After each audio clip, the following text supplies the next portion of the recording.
Hello student, capacitance कल हम लोगों ने इसका बेसिक देखा कि यदि किसी चालक में, ये आपका चालक है, इस चालक में अगर आवेश Q दी जाती है तो इस चालक में V का मान बढ़ते जाता है। अर्थात हम लोगों ने यह निष्कर्ष निकाला था कि Q देने पर V का मान बढ़ता है तो Q प्रोपोर्शनल V होता है। अगर इस प्रोपोर्शनैलिटी को हटाते हैं तो एक कांस्टेंट राशि C आ जाता है और यहां भी, इसलिए C बराबर Q बटे V। ये किसी चालक के लिए संधारित्र का बेसिक फॉर्मूला शुरू होता है, C बराबर Q बटे V। यानी कि चालक में दी गई आवेश एवं इस आवेश से इस चालक में उत्पन्न विभव के अनुपात ही उस चालक की धारिता कहलाता है। ठीक है। अच्छा, धारिता का हम लोगों ने एसआई मात्रक फेराड कहा था। ठीक है। तो धारिता के लिए हम लोगों ने ये देखा कि फेराड बराबर कूलॉम बटे वोल्ट होता है। फेराड एसआई यूनिट है, ये absolute unit, C by V मतलब कूलॉम्स पर वोल्ट। ठीक है। यहां से हम लोग एक टॉपिक बनाएंगे, किसी, या हम लोग लिखें गोलीय चालक के धारिता की धारिता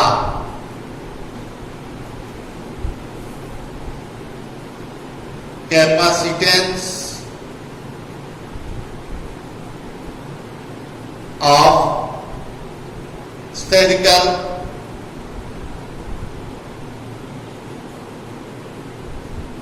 कंडक्टर।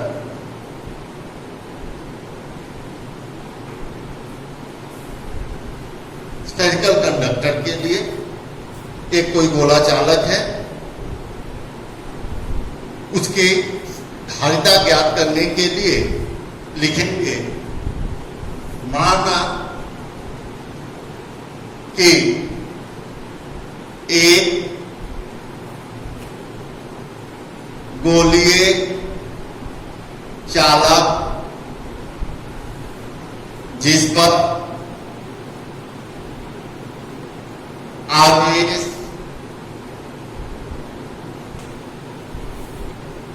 प्लस Q समान रूप से चालक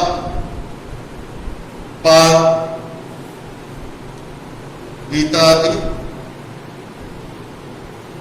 है।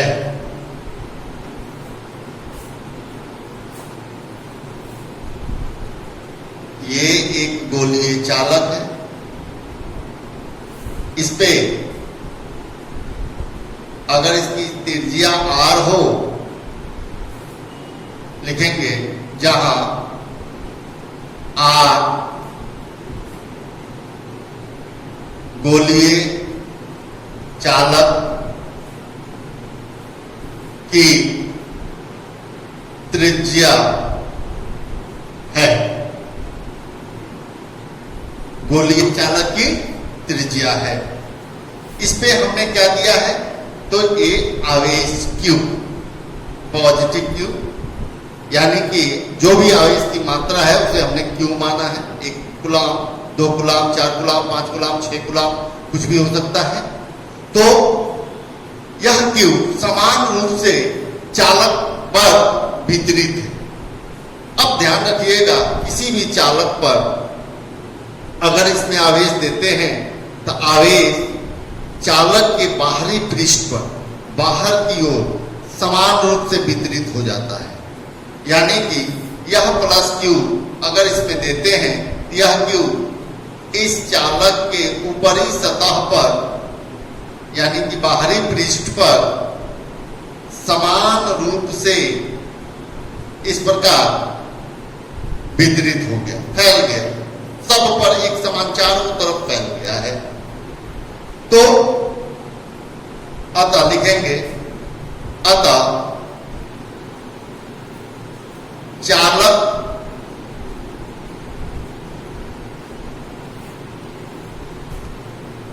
पर विभव V बराबर 1/4 पाई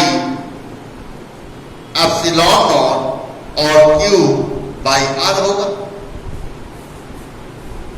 यहां से दूरी इसकी R है, तो यहां पे किसी भी कहीं भी चालक के किसी बिंदु पर विभव इतना मिलेगा। ये हम लोगों ने पोटेंशियल के फॉर्मूला से निकाला विभव के। ठीक, अब लिखेंगे, अतः धारिता की परिभाषा से, धारिता की परिभाषा क्या है? तो C बराबर Q बटे V। V का मान हम लोगों ने क्या देखा? C बराबर Q है और V बराबर 1/4 pi epsilon not Q by R।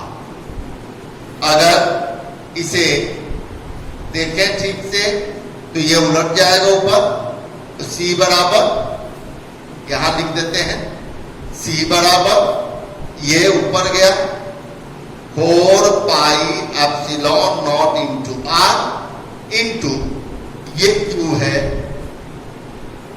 और नीचे आपका ये Q बच गया, Q से Q कैंसिल, C बराबर 4 pi epsilon not into R। ये एक फार्मूला प्राप्त होता है। तो हमें इस बात को ध्यान में रखना है कि किसी गोलीय चालक के लिए उसकी धारिता का सूत्र C बराबर 4 pi epsilon not into R होता है। न्यूमेरिकल बनाते समय बच्चे ये ध्यान रखेंगे कि हमें 1/4 पाई एप्सिलॉन नॉट बराबर 9 इंटू 10 टू द पावर 9 ज्ञात है, लेकिन हमारे इस फॉर्मूले में 4 पाई एप्सिलॉन नॉट है, यानी कि यह उलट गया है 4 पाई एप्सिलॉन नॉट, तो राइट साइड का भी उलट जाएगा, यानी कि 9 इंटू 10 टू द पावर 9, यानी कि 1/9 इंटू 10 टू द पावर 9 मान रखेंगे। 4 पाई एप्सिलॉन नॉट का मान क्या रखेंगे? 1/9 इंटू 10 टू द पावर 9। फिर से एक गोलीय चालक है जिसकी त्रिज्या कितनी है? R है। इस चालक पर एक पॉजिटिव चार्ज, इस आवेश चार्ज Q का मान कुछ भी हो सकता है, जैसे हम देंगे देने पर यह आवेश की मात्रा चालक के बाहरी पृष्ठ पर एक समान रूप से वितरित हो जाता है, चारों तरफ इस तरह। इसलिए चालक के किसी बिंदु पर विभव का मान V बराबर 1/4 pi epsilon not Q by R प्राप्त हो जाता है। अतः यह किसी भी बिंदु पर V का मान निकल गया। इस प्रकार धारिता की परिभाषा से हम लोग धारिता के लिए C बराबर Q बटे V फॉर्मूला जानते हैं, तो C बराबर Q बटे V देखें Q बटे V का मान ये रख देते हैं और कैलकुलेशन करने के बाद हमें यह मान प्राप्त हो जाता है। तो अब हमारे पास धारिता के लिए दो फार्मूला मिलता है। नंबर 1,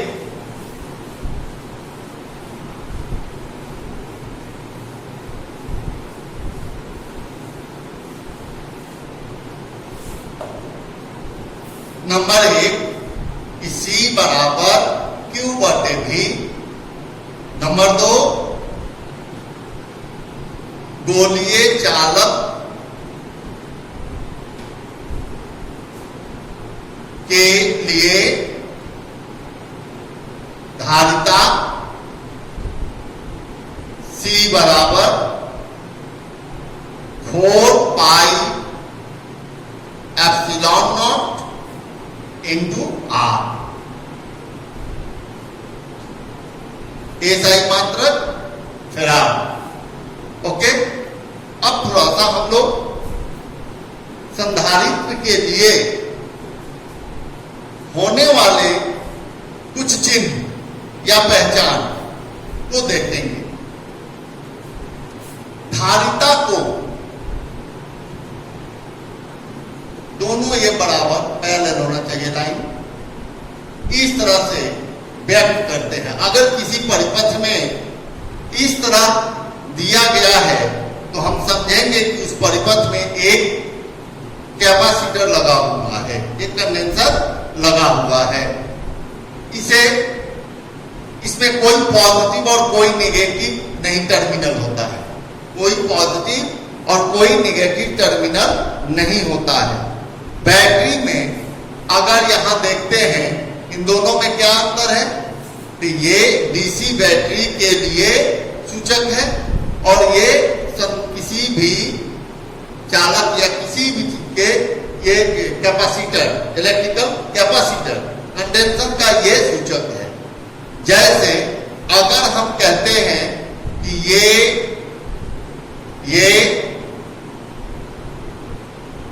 और यहां इस तरह से एक परिपथ दिया गया है आपको, तो आप समझेंगे कि यहां ये वोल्ट में दिया रहेगा और यहां ये माइक्रोफैराड, पिकोफैराड, नैनोफैराड में भी दिया जा सकता है या केवल फैराड में भी दिया जा सकता है।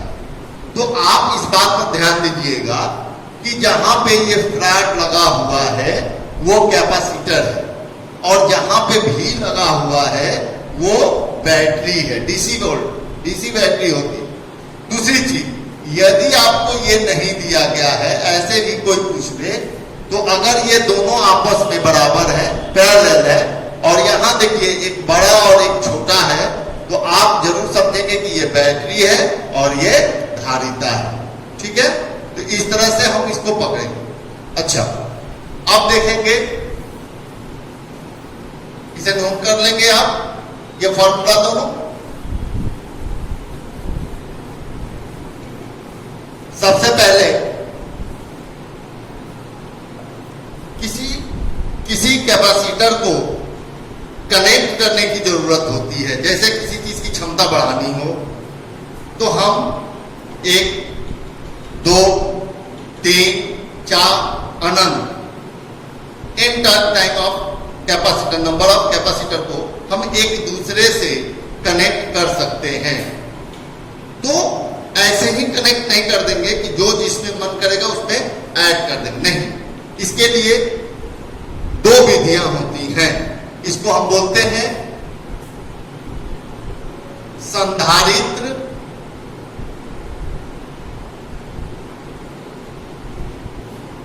संधारित्रों की संयोजन,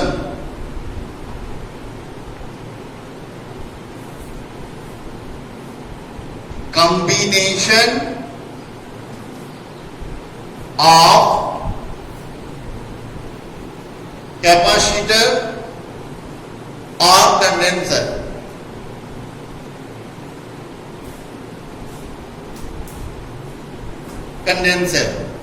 ओके, तो इसके लिए दो विधि होते हैं। कौन कौन से? नंबर 1, श्रेणी क्रम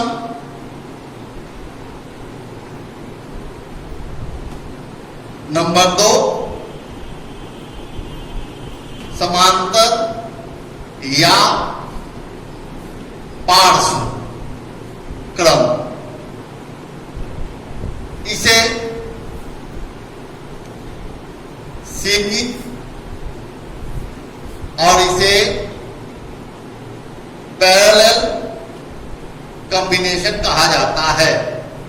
और दोनों को एक साथ जोड़ने की प्रक्रिया को तीसरा, जो बहुत कम यूज किया जाता है, दोनों को कुछ कंडेंसर को श्रेणी क्रम में और कुछ पैरेलल में एक साथ कनेक्ट कर दिया जाए तो इसे हम लोग कहते हैं संधारित्रों का समूहन या समूह, ग्रुपिंग ऑफ कैपेसिटर्स। तो आपका मुख्य रूप से ये दोनों और इन दोनों से क्वेश्चन आता है, ठीक है, इसे नोट करें।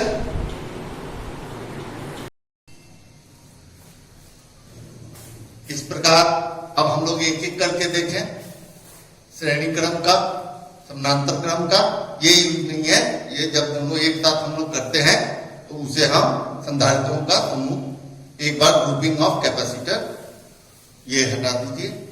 अब हम लोग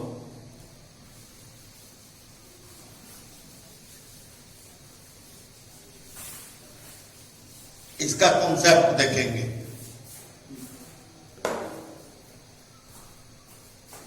एक नंबर है श्रेणी क्रम,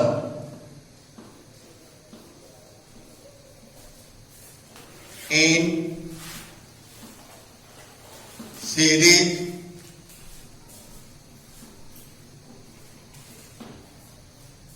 कॉम्बिनेशन।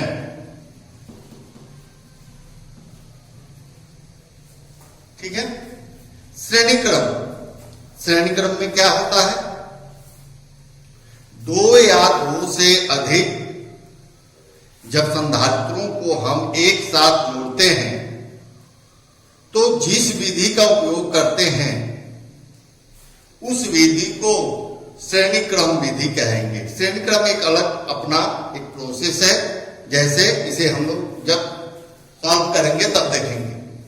माना कि 3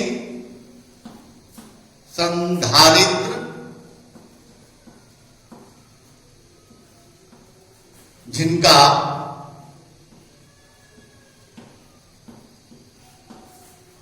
जिनकी 3 संधारित्रों जिनकी धारिताएं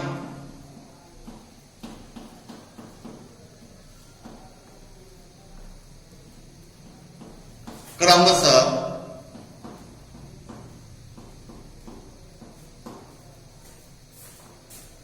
C1, C2 तथा C3 है,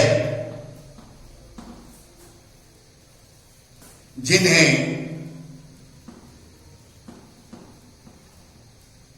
श्रेणी क्रम में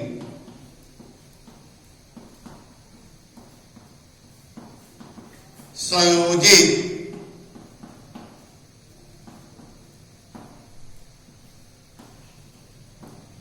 किया गया है।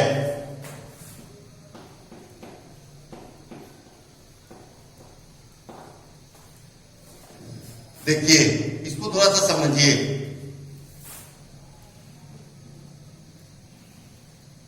ये कैपेसिटर संधारित्र, ये कैपेसिटर है और ये एक है। ध्यान से देखेंगे, ये संधारित्र जो है इसका ये पहला प्लेट और ये दूसरा प्लेट, उसी तरह इस संधारित्र का ये पहला प्लेट, ये दूसरा प्लेट, उसी प्रकार ये पहला और ये दूसरा प्लेट। श्रेणी क्रम में जोड़ने का क्या तरीका है? देखिए, पहले वाले संधारित्र के दूसरे प्लेट को दूसरे वाले संधारित्र के प्रथम प्लेट से जोड़ते हैं।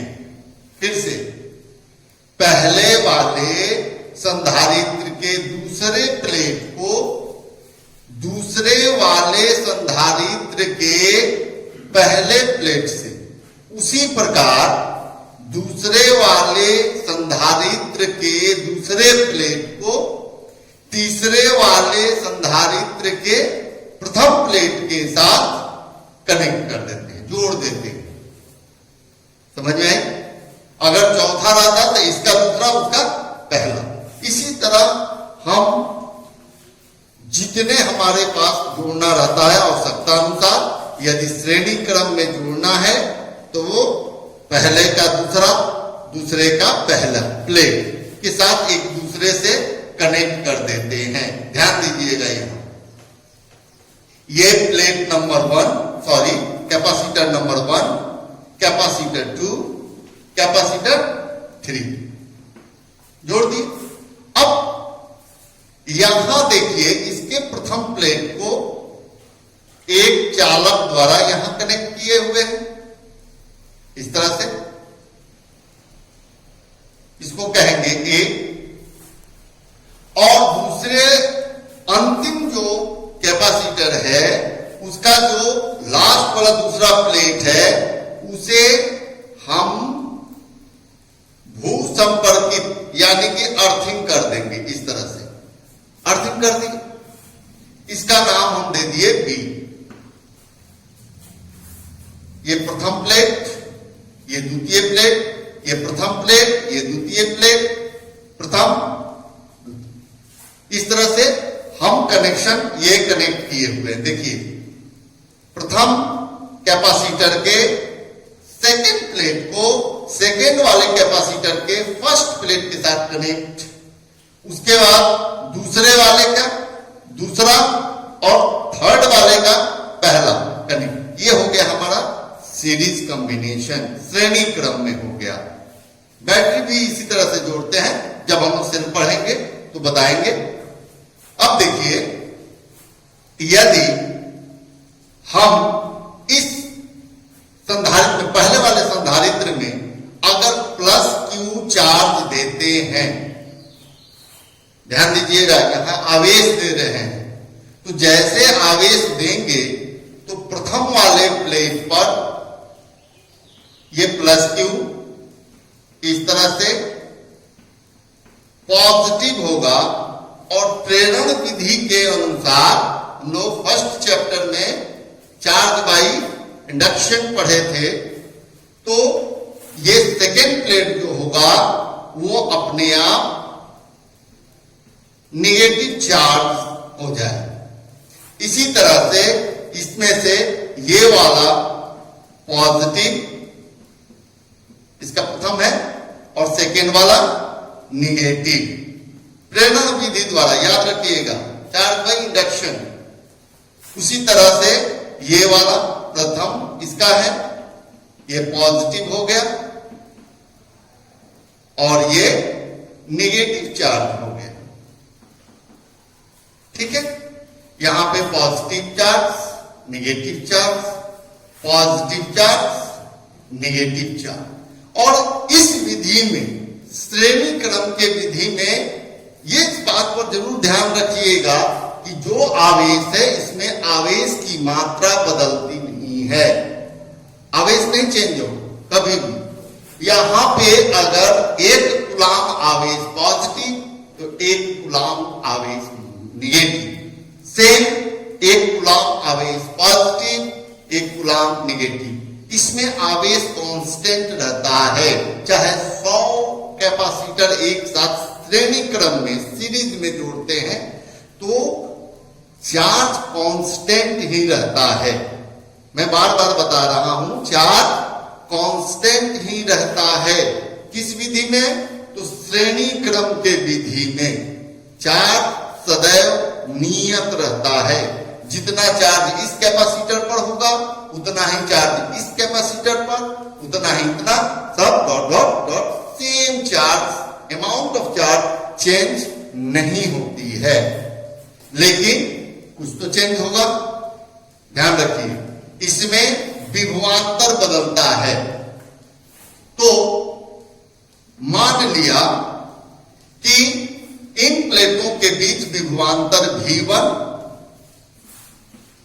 इस प्लेट के बीच विभवांतर V2 और तीसरे वाले संधारित्र के बीच, प्लेटों के बीच विभवांतर V3 है। हो जाता है, ठीक है। लिखेंगे, यदि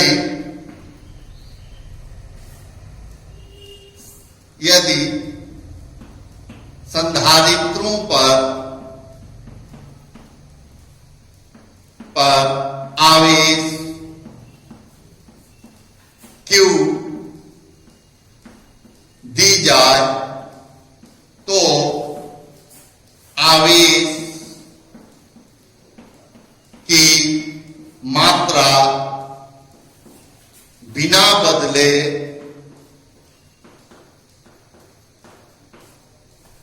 सभी संधारित्रों पर समान होगा, परंतु प्रत्येक संधारित्र के प्लेटों के बीच विभवांतर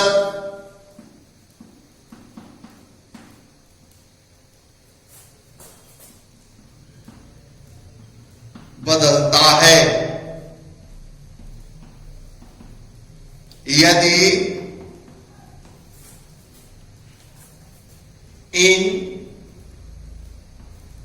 संधारित्रों पर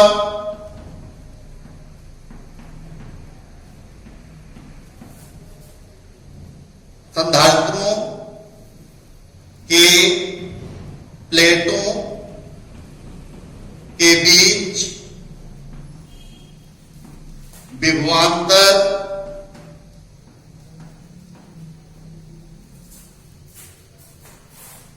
क्रमशः V1, V2 तथा V3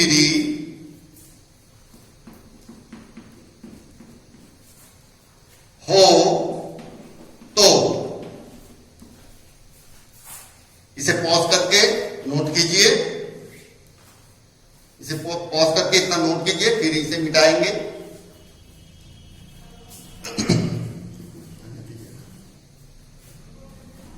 ओके, अब देखिए,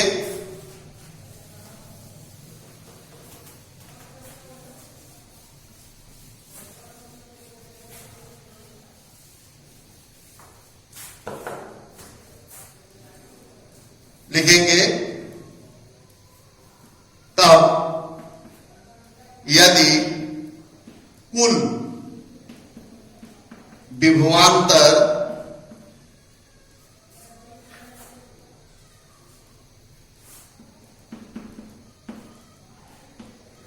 भी हो तो V बराबर V1 plus V2 plus V3 होगा।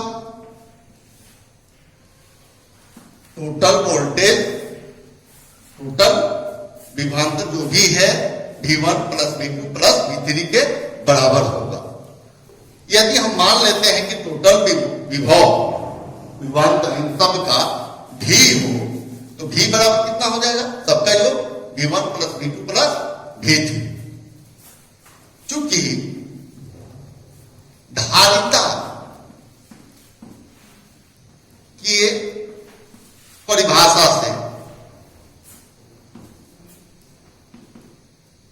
से हमें यह पता है कि C बराबर Q बटे V होता है। इससे देखिए तो V बराबर Q बटे C होगा, तो ये याद रखिए।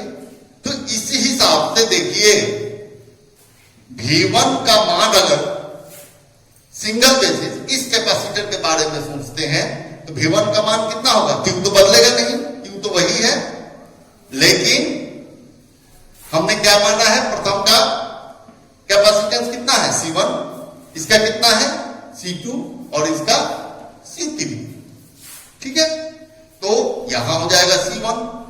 उसी प्रकार V2 बराबर Q बटे C2, V3 बराबर Q बटे C3, क्योंकि Q का मान नियत रहता है।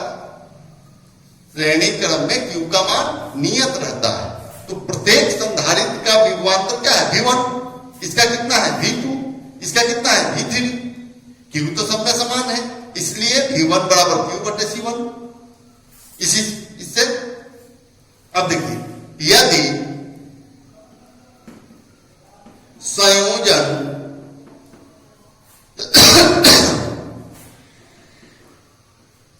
के कुल धारिता C हो, इस सब कॉम्बिनेशन का टोटल अमाउंट, जिस तरह टोटल वोल्टेज V निकला, उसी तरह यदि प्रत्येक का संधारित्र का मान C मान लिया जाए तो हमारा ये V बराबर Q बटे C मिलता है। ठीक है, अब यहां देखेंगे इसे हम समीकरण 1 कहते हैं। तो समीकरण 1 से ये होगा, देखिए, तब समीकरण 1 से देखेंगे, यहां समीकरण 1 से, समीकरण 1 है V बराबर V1 plus V2 plus V3। तो V1 का मान कितना है बाबू? तो Q बटे C1, यहां लिखेंगे Q बटे C1। उसी तरह V2 का मान Q बटे C2, Q बटे C2, यहां Q बटे C3। V बराबर कितना है? Q बटे C, Q बटे C। यहां देखिए ऊपर लिखेंगे, पहले लिख लेते हैं C2 plus Q by C3। अब हमें यहां दिखाते हैं, यहां देखिए Q बट्टा C बराबर, ऊपर Q कॉमन है, यहां रह गया 1 by C1, 1 by C2 plus 1 by C3। Q से Q cancel, 1 by C equal to 1 by C1 plus 1 by C2 plus 1 by C3 dot dot dot. जितना हम संधारित्र का उपयोग करेंगे इसी क्रम में संधारित्र का आएगा मान। इसे हम समतुल्य धारिता कहते हैं। प्रश्न होगा कि कैपेसिटेंस C1, C2, C3 को श्रेणी क्रम में संबद्ध करने पर कुल धारिता का मान, समतुल्य धारिता का मान ज्ञात करें, आंसर ये होगा। ओके, तो इसमें एक नोट करने वाली बात होती है, ध्यान रखिएगा कि श्रेणी क्रम में कुल संधारित्र का व्युत्क्रम उन सभी दी गई संधारित्रों के व्युत्क्रम का योगफल के बराबर होता है। दूसरा, श्रेणी क्रम में आवेश का मान नियत रहता है। तीसरी बात, श्रेणी क्रम में संधारित्रों के प्लेट के बीच विभवांतर का मान अंतर होता है, अलग अलग। इसमें विभवांतर कुछ और, इसमें कुछ और, इसमें कुछ और, लेकिन आवेश नियत रहता है। ओके, इसे पॉज करें और नोट करें और पैरेलल तुरंत तुरंत बता देते हैं इसी में।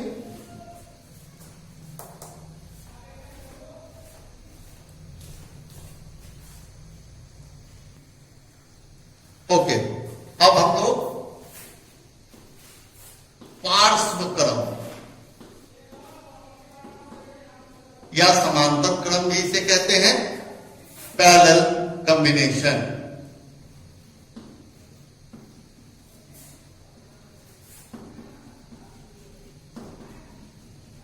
ओके, इसमें भी उसी प्रकार माना 3 संधारित्र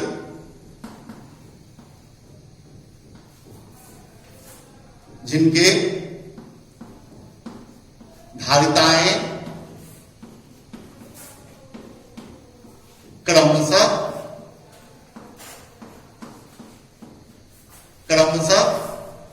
C1, C2 तथा C3 है, जिन्हें पार्श्व क्रम में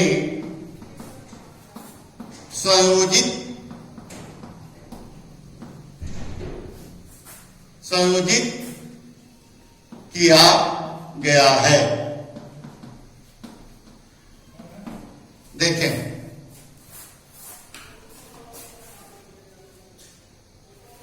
ये प्रथम हो गया, ये दूसरा हो गया और ये तीसरा हो गया।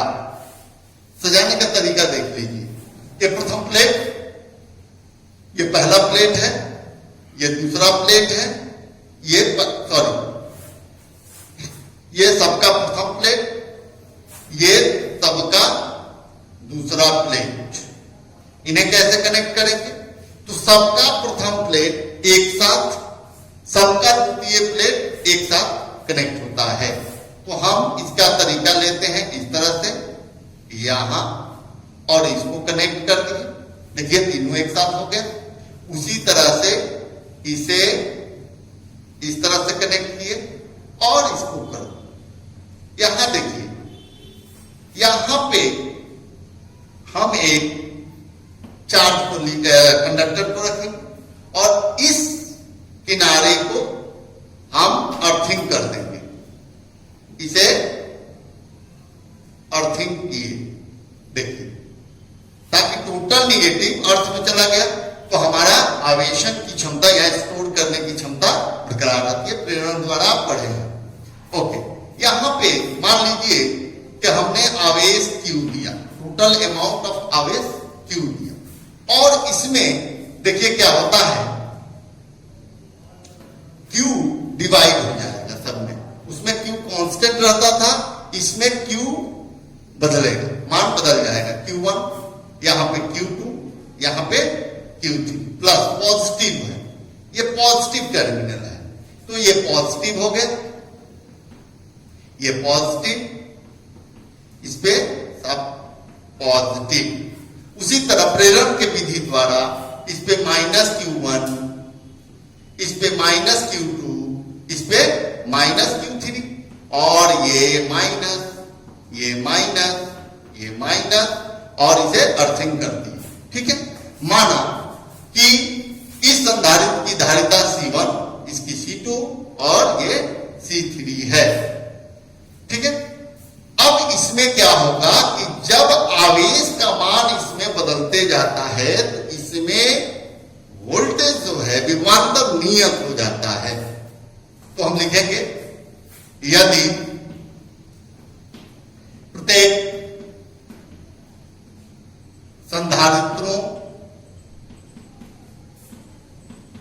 पर आवेश क्रमशः Q1, Q2 तथा Q3 माना जाए तो कुल आवेश Q बराबर Q1 plus Q2 plus Q3 होगा और इसे समीकरण 1 मान लिया गया। तो C बराबर Q बटा V होता है। तो Q बराबर कितना होगा? तो Q बराबर CV हो जाए। तो इस सूत्र के अनुसार अगर देखें तो Q1 बराबर C1 भी, Q2 बराबर C2 भी और Q3 बराबर C3 भी, जहां भी प्रत्येक संधारित्र की नियत विभवांतर है। ठीक है, तो अब हम लिखेंगे, इसलिए समीकरण 1 से उसी प्रकार समतुल्य, यहां 1 मिनट आपको लिख देते हैं कि यदि माना कि कुल धारिता C हो, तो कुल धारिता C हो तो C बराबर Q बटा V होगा। ठीक है, Q को हमने क्या रखा, देखिए समीकरण 1 से, यहां देखिए सबसे पहले समीकरण 1 Q, यहां Q बराबर CV, यहां Q बराबर Q1 plus Q2 plus Q3, प्रत्येक का मान रख दीजिए। Q का मान कितना आया? CV, तो CV, Q1 का मान C1 भी, C2 भी, C3 भी, प्रत्येक आवेश का मान रखने पर अब देखिए यहां भी कॉमन हो गया, C1 plus C2 plus C3, इस प्रकार भी कैंसिल, इसलिए यहां लिखते हैं कि C बराबर C1 plus C2 plus C3 dot dot dot, ये आपका समानांतर क्रम में वैल्यू होगा। याद रखिएगा, इस क्रम में Q का मान बदलता है, भी नियत रहता है, यानी कि पार्श्व क्रम में, समानांतर क्रम में Q का मान बदलते रहता है प्रत्येक संधारित्र में, Q1 Q2 Q3 dot dot dot dot, इस तरह से, और भी का मान सदैव ही बराबर रहता है, नियत रहता है, यानी कि भी सब में बराबर होगा, क्योंकि इसका प्लस प्लस प्लस टर्मिनल एक साथ और माइनस माइनस टर्मिनल एक साथ। ओके बच्चों, पूरा का पूरा वीडियो जरूर देखें, ये आपके लिए बहुत ही लाभदायक है, आपका डेली लाइफ में भी इसका यूज होगा। इसलिए हम लोग यही कहेंगे कि आप प्रत्येक वीडियो को पूरा देखें और तैयारी करें। ओके।